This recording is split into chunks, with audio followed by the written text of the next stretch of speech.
Hello students, स्वागत है आपका आईसीटी वर्चुअल क्लासेस में। मैं हूं कविता, आपकी साइंस टीचर। उम्मीद करती हूं आप सभी अच्छे होंगे और स्वस्थ होंगे। तो क्लास हम कंटिन्यू करेंगे अपने चैप्टर के क्वेश्चन आंसर्स को, जिसका नाम है लाइफ प्रोसेसेस। काफ़ी सारे क्वेश्चन हम यहाँ पे डिस्कस कर चुके हैं और उन क्वेश्चंस के माध्यम से आपने काफ़ी सारे टॉपिक को यहाँ पे कवर कर लिया है। ठीक है, आज के सेशन में हम कुछ और क्वेश्चन को डिस्कस करेंगे। तो आइए स्टार्ट करते हैं। प्रीवियस लेक्चर में हमने यहाँ से स्टार्ट किया था। आपने कहा था the respiratory pigment in human being, यानी जो ह्यूमन बींग्स होते हैं उनमें रेस्पिरेटरी पिगमेंट क्या होता है। ठीक है, सबसे पहले बात कर लेते हैं पिगमेंट, जिसे आप वर्णक के नाम से जानते हैं, यानी कि जो कलर जो होता है उसे आप क्या कहते हैं, वर्णक। ठीक है, अब आपको कहा गया रेस्पिरेटरी पिगमेंट यानी कुछ ऐसा वर्णक, कोई ऐसा पिगमेंट है कि जिसका रिलेशन रेस्पिरेशन से होगा। तो आपने कहा कि रेस्पिरेशन में आप क्या क्या चीजें पढ़ते हैं, रेस्पिरेटरी सिस्टम पढ़ते हैं। इसके अलावा आप क्या पढ़ते हैं, आपने कहा कि रेस्पिरेशन जब हो रहा है तो रेस्पिरेशन में एक्चुअली में प्रोसेस क्या हो रही है, ऑक्सीजन आप इनटेक कर रहे हैं, आपके पूरे बॉडी पार्ट में ऑक्सीजन क्या हो रहा है, फैल रहा है। और जो CO2 है वो पूरे ऑर्गन से आपके लंग्स में आ रहा है और लंग्स से बाहर निकल रहा है। ये प्रोसेस यहाँ पे हो रही है। अब आपने कहा कि जब आप रेस्पिरेटरी सिस्टम के बारे में बात कर रहे थे, आपने पिगमेंट के बारे में बात नहीं की थी। आपने वहाँ पे पिगमेंट कोई नहीं पढ़ा था, ठीक है, लेकिन आपने पिगमेंट का पढ़ा था जब आप ब्लड के बारे में बात कर रहे थे। और ब्लड का रिलेशन है किससे यहाँ पर, आपने कहा रेस्पिरेशन से, क्योंकि जब आप रेस्पिरेशन कर रहे हैं तो आप ऑक्सीजन को इनहेल कर रहे हैं और उसी ऑक्सीजन के साथ जो हमारा ब्लड है वो बाइंड होकर के पूरे बॉडी पार्ट में क्या हो रहा है, फ्लो हो रहा है। ठीक है, अब आपने कहा कि जो ब्लड है, ब्लड में जो पिगमेंट होता है वो कौन सा होता है, आपको पता है, ऑप्शन नंबर सी बिल्कुल करेक्ट आंसर है, हीमोग्लोबिन। और हमने बात की थी कि जो हीमोग्लोबिन है वो क्या करेगा, ऑक्सीजन से बाइंड हो करके क्या करेगा, ऑक्सीजन का ट्रांसपोर्ट करेगा। तो इसी प्रकार से आपने क्या जाना, रेस्पिरेटरी पिगमेंट आप किसे कहते हैं। ठीक है, चलिए अब आपके पास जो होमवर्क में क्वेश्चन दिया गया था, ये था आपका होमवर्क। आपको क्या कहा गया था, इस क्वेश्चन को आपको क्या करना है, खुद करना है। पढ़ लेते हैं क्या क्या चीजें आपको यहाँ पे बताई गई हैं। सबसे पहले आप क्या करेंगे, स्टेटमेंट पढ़ लेंगे कि क्या कथन आपको बताया जा रहा है यहाँ पर। The characteristics process observe in anaerobic respiration are, आपको कहा गया है जो यहाँ पे एनारोबिक रेस्पिरेशन, सबसे पहले तो बात आ रही है एनारोबिक रेस्पिरेशन की। ठीक है, और एनारोबिक रेस्पिरेशन की क्या कैरेक्टरिस्टिक्स हैं वो आपसे पूछे जा रहे हैं कि क्या क्या कैरेक्टर होंगे एनारोबिक रेस्पिरेशन के। ऑप्शन देख लेते हैं क्या क्या ऑप्शन हमें मिले हैं। आपने कहा प्रेजेंस ऑफ ऑक्सीजन, जो अवायवीय श्वसन है उसमें ऑक्सीजन क्या प्रेजेंट होगी या एब्सेंट होगी, ये आपको बताया गया था। आपने क्या कहा था, आपने कहा था दो प्रकार के श्वसन होते हैं, एक तो ये है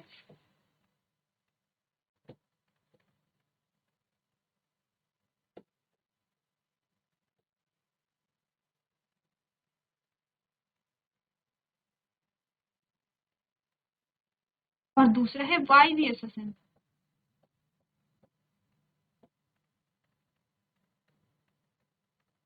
ठीक है, दो प्रकार के आपके पास क्या है, श्वसन आए हैं।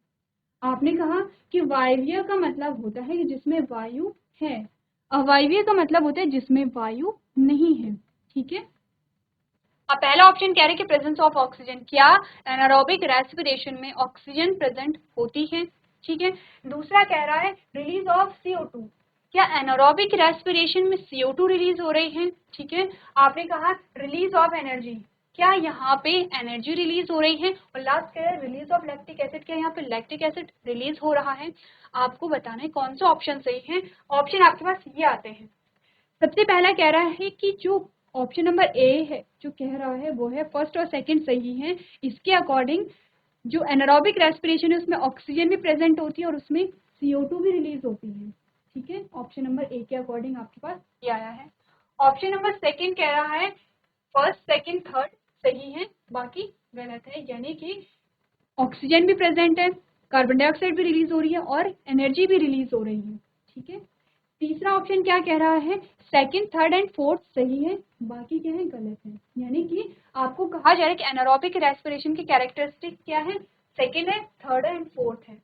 सेकंड में क्या कह रहे हैं कि यहाँ पे कार्बन डाइऑक्साइड क्या हो रही है, रिलीज हो रही है, एनर्जी रिलीज हो रही है और लैक्टिक एसिड यहाँ पे रिलीज हो रहा है। ठीक है, लास्ट ऑप्शन कह रहा है कि सिर्फ जो फोर्थ ऑप्शन है वो सही है। अब आपको मैंने बताया है कि जो श्वसन होता है वो दो प्रकार का होता है, वायवीय होता है, अवायवीय होता है। ठीक है, वायवीय श्वसन अवायवीय श्वसन से रिलेटेड जो क्वेश्चन है हम पहले भी सॉल्व कर चुके हैं। ठीक है, इतनी बात क्लियर है। अब आप एक बार देखेंगे जो वायवीय श्वसन है उसमें क्या चीजें हो रही हैं। जो वायवीय श्वसन है उसमें आपने क्या कहा, आपने कहा ग्लूकोज है, ग्लूकोज के साथ ऑक्सीजन ऐड हुआ।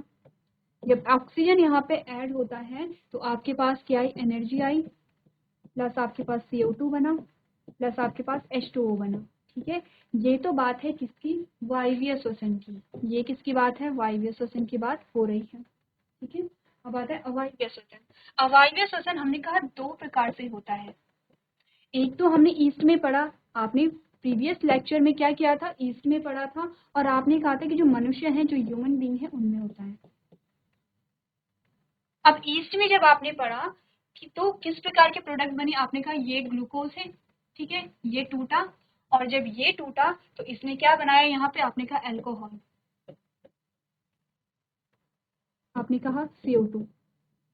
ठीक है, आपने क्या कहा, अल्कोहल बना है, यहाँ पे क्या बना है, CO2 बना है। आपने कहा अगर यहाँ पे मनुष्य में हुआ है तो क्या बना है, यहाँ पे प्लस यहाँ पे एनर्जी भी बनेगी। ठीक है, प्लस यहाँ पे क्या होगी, एनर्जी भी निकलती है। आपने कहा मनुष्य में अगर यहाँ पे अवायवीय श्वसन होगा, क्या पढ़ रहे हैं, अवायवीय श्वसन पढ़ रहे हैं। आपने कहा अगर मनुष्य में यहाँ पर होता है तो मनुष्य में किस प्रकार से होगा, आपने कहा यहाँ पे एनर्जी बनी, प्लस यहाँ पे क्या बना, लैक्टिक एसिड बना। ठीक है, समझ रहे हैं आप क्या क्या चीजें हो रही हैं। देखिए, आप पढ़ रहे हैं अवायवीय श्वसन को। आपने कहा अवायवीय श्वसन दो चीजों में आप पढ़ रहे हैं, एक तो है ईस्ट और एक है मनुष्य। ठीक है, कितनी बात क्लियर है। अब मनुष्य में क्या हो रहा है, ये प्रोडक्ट आपके पास बन रहा है, और ईस्ट में आपके पास ये प्रोडक्ट बन रहा है। ये बात क्लियर हो गई है, और ये सिंपल सी बात है कि ये आप वायवीय श्वसन की बात कर रहे हैं। ठीक है, अब जो चीजें हमने यहाँ पे भी डिस्कस की है एक बार उसे देखिए, और उसके बाद आप बताइए कि आपका कौन सा ऑप्शन यहाँ पर सही होगा। ठीक है, जो भी चीजें आपने यहाँ पे लिखी हैं उसे एक बार फिर से रिवाइज कीजिए और अपने आंसर को टिक कीजिए। चलिए, अब सारी बातें आपके सामने हैं। आपने क्या कहा, आपका जो ऑप्शन यहाँ पे आएगा वो कौन सा ऑप्शन है, ऑप्शन नंबर सी बिल्कुल करेक्ट है। क्या कहा गया ऑप्शन नंबर सी में आपसे, ऑप्शन नंबर सी में आपसे कहा गया है कि आपका जो ऑप्शन सेकंड है, आपका जो ऑप्शन थर्ड है, और आपका जो ऑप्शन फोर्थ है वो है एनारोबिक रेस्पिरेशन के कैरेक्टरिस्टिक्स। क्या क्या कैरेक्टरिस्टिक्स हैं देख लेते हैं। आपने कहा कि यहाँ पे CO2 रिलीज होता है, एनारोबिक रेस्पिरेशन में CO2 रिलीज हो रही है। आपने कहा एनारोबिक रेस्पिरेशन में CO2 रिलीज हो रही है, यही बात आपने की है। ठीक है, क्या हो रही है, CO2 यहाँ पे रिलीज हो रहा है। ठीक है, पहली बात क्लियर हो गई है। सेकंड यहाँ पे कह रहा है कि यहाँ पे एनर्जी रिलीज होती है। क्या हो रहा है, एनर्जी रिलीज हो रही है। आपने कहा एनर्जी यहाँ पे रिलीज हो रही है, प्लस क्या हो रहा होगा, एनर्जी यहाँ पे रिलीज होगी। ठीक है, इतनी बात क्लियर है। थर्ड ऑप्शन कह रहा है यहाँ पे लैक्टिक एसिड रिलीज होगा, तो आपने कहा यहाँ पे क्या हुआ, लैक्टिक एसिड रिलीज हुआ है। तीनों चीजें किस में हो रही हैं, एनारोबिक रेस्पिरेशन में हो रही हैं। इसका मतलब आपका जो ऑप्शन सही आया वो कौन सा आया, ऑप्शन नंबर सी। तो आपने ऑप्शन को आप क्या करेंगे, अपनी कॉपी में नोट करेंगे। चलिए, अपने क्वेश्चन को आप नोट कीजिए। चलिए, इसके बाद जो नेक्स्ट क्वेश्चन आपसे पूछा गया है तो उसमें हम देख लेते हैं आपके पास क्या स्टेटमेंट आई है। आपके पास जो स्टेटमेंट आई है उसमें आपसे कहा गया the opening and closing of stomata pores depend upon. Stomata की बात की गई है। स्टोमेटा कहाँ पे पाए जाते हैं, आपको पता है स्टोमेटा पाए जाते हैं लीफ पर। ठीक है, ये आपके पास एक लीफ आई है। अब आपको कहा गया था कि लीफ के क्या होते हैं, दो सरफेस होते हैं, कौन कौन से, upper surface and lower surface. ठीक है, अपर एंड लोअर सरफेस होते हैं, और इनमें क्या पाए जाते हैं, स्टोमेटा पाए जाते हैं। कहाँ पे पाए जा रहे हैं, आपने कहा कुछ इस प्रकार के जो स्ट्रक्चर होते हैं वो क्या होते हैं, स्टोमेटा होते हैं। ये आपके पास क्या आ गए हैं, स्टोमेटा आ गए हैं। क्या फंक्शन होता है स्टोमेटा का, आपको पता है कि स्टोमेटा क्या करते हैं, गैसेस एक्सचेंज में इंपॉर्टेंट रोल प्ले कर रहे हैं। ठीक है, अगर आपको कहा जाए कि स्टोमेटा का जो डायग्राम है वो किस प्रकार से होता है, तो आप जानते हैं कि कुछ किडनी शेप के आकार के यहाँ पे इस प्रकार से आपको स्टोमेटा दिखाई देते हैं। अब ये जो स्टोमेटा है ये क्या है, क्लोज आपको दिखाई दे रहे हैं। ठीक है, बीच में आपको ये जो पोर दिखाई दे रहा है ये है स्टोमेटा। ठीक है, ये जो दो आपको सेल्स दिखाई दे रही हैं ये है क्या, गार्ड सेल्स। दोनों ही क्या है, गार्ड सेल्स है। अब कहा जा रहा है इसकी ओपनिंग और क्लोजिंग किस पे डिपेंड करती है, यानी कि ये तो क्लोज है, और जब आपने ये बनाया या फिर और ज़्यादा फाइन स्ट्रक्चर अगर आप बनाएंगे तो कुछ इस प्रकार का आपके पास क्या आता है, डायग्राम आता है। ये है क्लोज, ये है ओपन, ठीक है। ये वाला जो स्टोमेटा है ये बंद है, और ये जो स्टोमेटा है वो कैसा है, ओपन है, यानी कि खुला हुआ है। क्वेश्चन पूछ रहा है कि क्या रीजन है स्टोमेटा क्लोज होते हैं, ओपन होते हैं, क्योंकि ज्यादातर आप देखेंगे जो स्टोमेटा होंगे लीफ में वो क्लोज रहते हैं। कब खुलेंगे, जब यहाँ पे आवश्यकता होती है, गैसेस एक्सचेंज हो रहा है, ट्रांसपिरेशन हो रहा है, तभी यहाँ पे स्टोमेटा ओपन हो रहे हैं। क्या रीजन है, ऑप्शन देख लेते हैं पहले। आपने कहा कि ऑक्सीजन की वजह से स्टोमेटा ओपन एंड क्लोज हो रहे हैं। सेकंड कह रहे हैं टेम्परेचर, क्या टेम्परेचर रीजन है स्टोमेटा ओपन एंड क्लोज होने का। थर्ड कह रहा है वाटर इन गार्ड सेल्स, जो गार्ड सेल्स आपको दिखाई दे रही हैं, कौन सी गार्ड सेल्स है, ध्यान दीजिए, ये जो दो आपको किडनी शेप के स्ट्रक्चर दिखाई दे रहे हैं ये गार्ड सेल हैं। या गार्ड सेल में जो वाटर है, जो पानी है, उसकी वजह से स्टोमेटा क्लोज एंड ओपन हो रहे हैं। या लास्ट कह रहा है कंसंट्रेशन ऑफ CO2, या फिर जो कार्बन डाइऑक्साइड है उसकी सांद्रता, उसकी जो कंसंट्रेशन है वो रिस्पॉन्सिबल है स्टोमेटा के ओपन और क्लोज होने के लिए।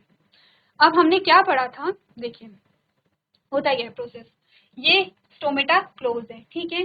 क्या हुआ, यहाँ पे पानी आया, यहाँ पे क्या है, पानी यहाँ पे एंटर हो गया है, H2O यहाँ पे क्या हुआ, एंटर हुआ। पानी कहाँ से आया ये आप जानते हैं, पानी क्या हुआ, जो पेड़ की जो जड़ थी उसने पानी को एब्जॉर्ब किया, जाइलम के थ्रू जो पानी है उसका कंडक्शन हुआ, और ये कहाँ पे आ गया है, जो गार्ड सेल्स है, गार्ड सेल्स में पानी आ गया है। अब जब गार्ड सेल में पानी आता है तो ये जो गार्ड सेल्स हैं इसकी जो वॉल होती है यहाँ पे दबाव पड़ता है, ठीक है। पानी जब भरेगा, जब आप गुब्बारे में पानी डालते हैं तो होता क्या है, जो गुब्बारे की जो लेयर है उस पर क्या होता है, खिंचाव होता है, गुब्बारा आपका फूल जाता है। सेम प्रोसेस यहाँ पे हो रही है। जब पानी अंदर आया तो पानी अंदर आया तो पानी ने क्या किया, फोर्स लगाया, किस प्रकार से, इस प्रकार से, इस और इस वाले, ये वाली जो गार्ड सेल है यहाँ पे इधर को फोर्स लगा, ये वाली जो गार्ड सेल है यहाँ पर इधर को फोर्स लगा, ठीक है। समझ रहे हैं आप लोग, ये आपकी क्या है, ये आपके गार्ड सेल्स हैं, ये आपका बीच में पोर है। जब पानी अंदर घुसेगा तो इस प्रकार से क्या होगा, इस पे फोर्स लगेगा, यानी कि इस वाले गार्ड सेल पे इधर की ओर फोर्स लगा, इस वाले गार्ड सेल पे इधर की ओर फोर्स लगा, और आपको जो इस प्रकार से दिखाई दे रहा था अब आपको इस प्रकार से दिखाई देगा, ठीक है। ये बात क्लियर है आपको। अब जब इस प्रकार से फोर्स लगा तो आपने क्या देखा, ये इधर की ओर खींच गया और ये इधर की ओर खींच गया, दिख रहा है आपको, डायग्राम में इजिली दिख रहा है कि जहां पे आपको किडनी शेप दिखाई दे रही थी अब शेप चेंज हो गई है, क्योंकि खिंचाव यहाँ पे बढ़ गया है। किस वजह से बढ़ा है, पानी की वजह से बढ़ा है, ठीक है। जब खिंचाव यहाँ पे बढ़ा तो आप देख रहे हैं कि ये वाले जो पोर्शन थे जो कि स्टोमेटा को क्लोज कर रहे थे, अब वो वहां पे स्पेस आ गया है और वहां पे जो स्टोमेटा है वो ओपन हो गया है, ठीक है। यही बात हमने की थी। अब आपको अपना आंसर पता चल गया है, आंसर आपका क्या है, ऑप्शन नंबर सी आपका बिल्कुल सही आंसर है। इसका मतलब लीफ की ओपनिंग और क्लोजिंग में किसका हाथ होता है, आपने कहा वाटर का। आपने कहा जो वाटर है वो रिस्पॉन्सिबल है यहाँ पर किसके लिए, स्टोमेटा के ओपनिंग और क्लोजिंग के लिए। अब स्टोमेटा ओपन और क्लोज हो गए हैं, लेकिन आपको ये भी पूछा जाता है कि स्टोमेटा के क्या क्या फंक्शन होते हैं, ठीक है। आपने कहा ये स्टोमेटा अभी ओपन है तो इस स्टोमेटा से बाहर क्या निकली, ऑक्सीजन निकली, इस स्टोमेटा से अंदर क्या गई, आपने कहा CO2 गई, ठीक है। इसके अलावा आपने कहा यहाँ से क्या हुआ, जो H2O है वो गैस की फॉर्म में बाहर निकला, ठीक है। वो क्या हुआ, गैस की फॉर्म में बाहर निकल रहा है, ट्रांसपिरेशन हो रहा है और गैसेस एक्सचेंज यहाँ पर आपको देखने को मिल रहा है। तो इसी प्रकार से आप क्या करेंगे, अपने क्वेश्चंस को सॉल्व करेंगे, तो अपने आंसर को आप अपनी कॉपी में नोट कीजिए। चलिए इसके बाद जो नेक्स्ट क्वेश्चन हमारे पास आता है उसमें आप सबसे पहले स्टेटमेंट पढ़ लीजिए, ठीक है। उसमें आपसे कहा गया है chemical present in tobacco smoke leads to the break down of the elastic tissue in the alveoli. जो टोबैको होता है, जो तंबाकू होता है, उसमें क्या होता है, केमिकल प्रेजेंट रहते हैं, ये आप सभी को पता है।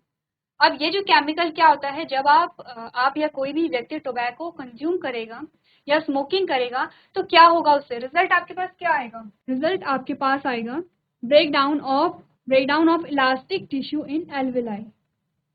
जो आपकी एल्वेलाई है, एल्वेलाई के जो आपको इलास्टिक टिश्यू हैं वो क्या हो जाएंगे, डैमेज होना शुरू हो जाएंगे, ठीक है।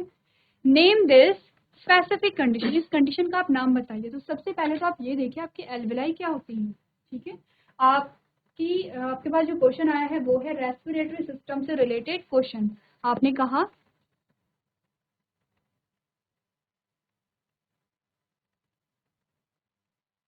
ये है आपका रेस्पिरेटरी सिस्टम। ठीक है, कुछ इस प्रकार का हमारे पास क्या आता है, रेस्पिरेटरी सिस्टम आता है। ये पूरा इस प्रकार से आपके पास एक ब्रांच बन जाती है। ठीक है, सेम यहाँ भी इसी प्रकार से होगा। ठीक है, इस प्रकार से हमारे पास क्या बनती है, पूरी ब्रांच बन जाती है। आपको पता है इसे आप क्या कहते हैं, ट्रैकिया कहते हैं। ठीक है, जिसे आप विंड पाइप भी कहते हैं, ट्रैकिया कहते हैं। पूरा रेस्पिरेटरी सिस्टम आपने क्या किया, स्टडी किया है।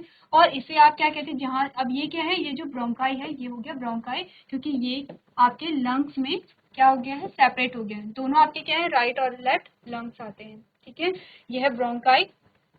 अब जो ब्रोंकाई है वो अलग अलग ब्रांचेस में टूटने लगते हैं। जैसे आपने पेड़ की शाखाएं देखी हैं, वैसे ही आपको यहाँ पे शाखाएं दिखाई दे रही हैं। और ये क्या आता है, शाखाओं में टूटने लगा है, जिसे आप क्या कहते हैं, ब्रोंकियोल्स कहते हैं, प्राइमरी सेकेंडरी टर्शियरी। ठीक है, आप क्या कहते हैं, इन्हें अलग अलग नाम में बांट देते हैं। लास्ट में आपके पास आता है टर्मिनल ब्रोंकाई।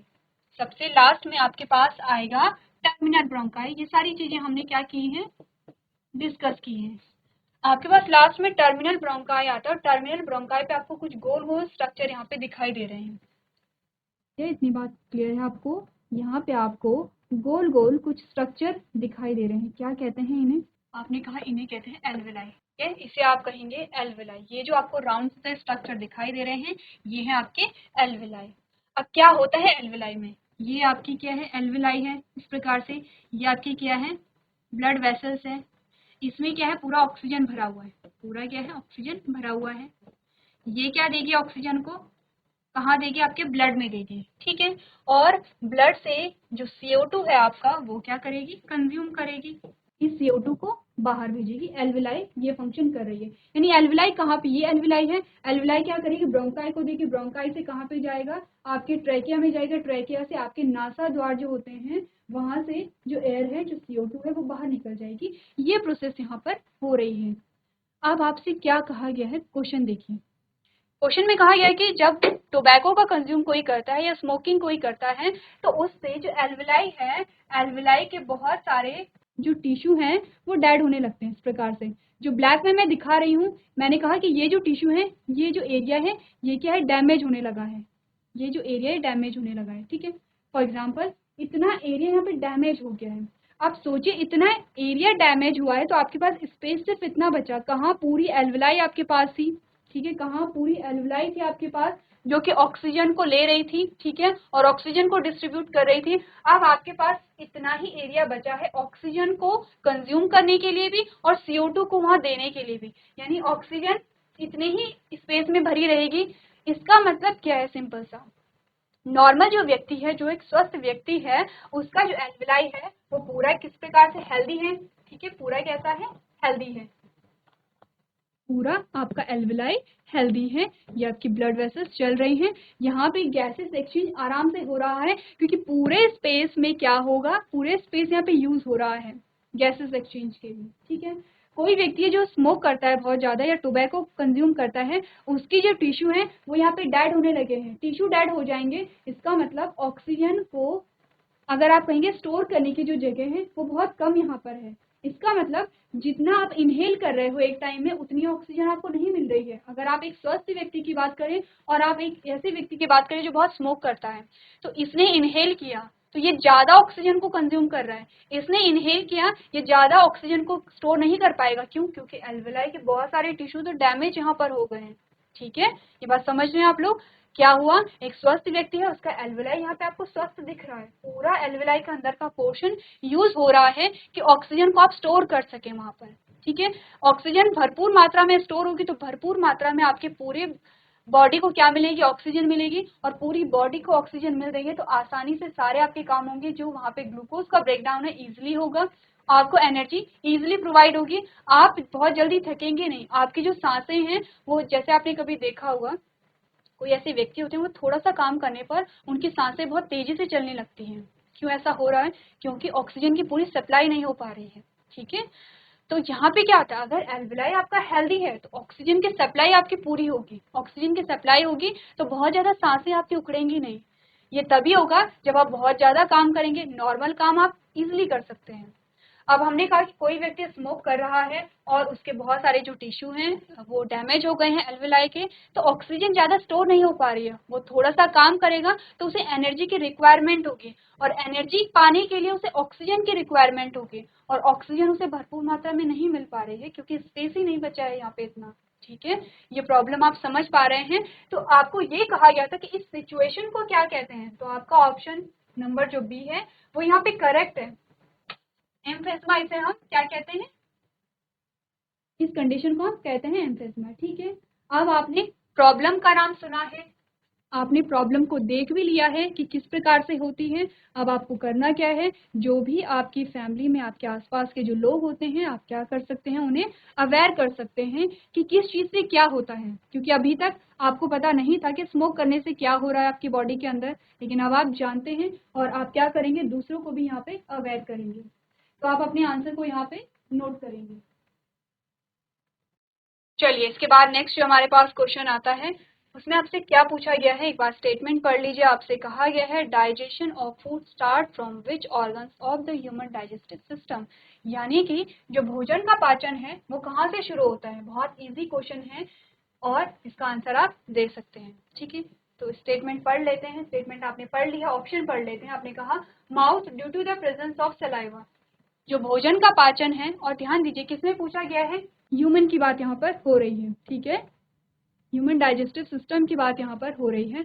आपने कहा जो भोजन का पाचन है, पहला ऑप्शन आपको कह रहा है कि मुख से शुरू होती है, क्योंकि मुख में सलाइवा होता है और सलाइवा ने वहां पे भोजन का पाचन शुरू कर दिया है। ठीक है, सेकेंड ऑप्शन कह रहा है oesophagus that move the food in the gut, कि इसोफिगस से भोजन की पाचन की प्रक्रिया शुरू होती है, जो भोजन को हमारे गट में भेजता है या हमारे स्टमक में भेजता है। ठीक है, तीसरा कह रहा है pancreas that release juice for fat breakdown, pancreas से डाइजेशन शुरू हो रहा है, जो क्या कर रहा है, जूस को रिलीज करेगा किसके, फैट के ब्रेकडाउन के लिए। या लास्ट कह रहा है कि stomach that helps in mixing food with digestive juice, कि स्टमक से डाइजेशन शुरू हो रहा है क्योंकि वो डाइजेस्टिव जूस निकालता है जो कि फूड को मिक्स करते हैं। अब बहुत इजी आंसर यहाँ पे आपके पास है। आपने कहा कि जब भोजन का पाचन होगा कहाँ से होगा, मुख से ही शुरू होगा, क्योंकि मुख को एक तो आप फिजिकल ब्रेकडाउन वहां पर कर रहे हैं। ठीक है, जब आपने पाचन की बात की थी आपने कहा था पाचन दो पार्ट में कंप्लीट होता है, एक होता है यहाँ पे फिजिकल ब्रेकडाउन, एक होता है chemical breakdown. Physical breakdown already start यहाँ पे हो गया है, बल्कि केमिकल ब्रेकडाउन भी यहीं पे स्टार्ट हो गया है। ठीक है, फिजिकल ब्रेकडाउन आपने अपने दांतों से किया, केमिकल ब्रेकडाउन आपके सलाइवा से हो गया है। ठीक है, तो आंसर आपका कौन सा सही आएगा, ऑप्शन नंबर ए बिल्कुल आपका करेक्ट आंसर है। तो आंसर को अपनी कॉपी में नोट करेंगे। चलिए, सो क्लास हमने कुछ क्वेश्चन आंसर्स को यहाँ पे डिस्कस किया है। आई होप इन क्वेश्चन के माध्यम से आपके काफी सारे जो टॉपिक हैं वो क्लियर हो गए होंगे। तो आज के सेशन में हम इतना ही करेंगे। अभी तक क्लास में बने रहने के लिए आपका धन्यवाद।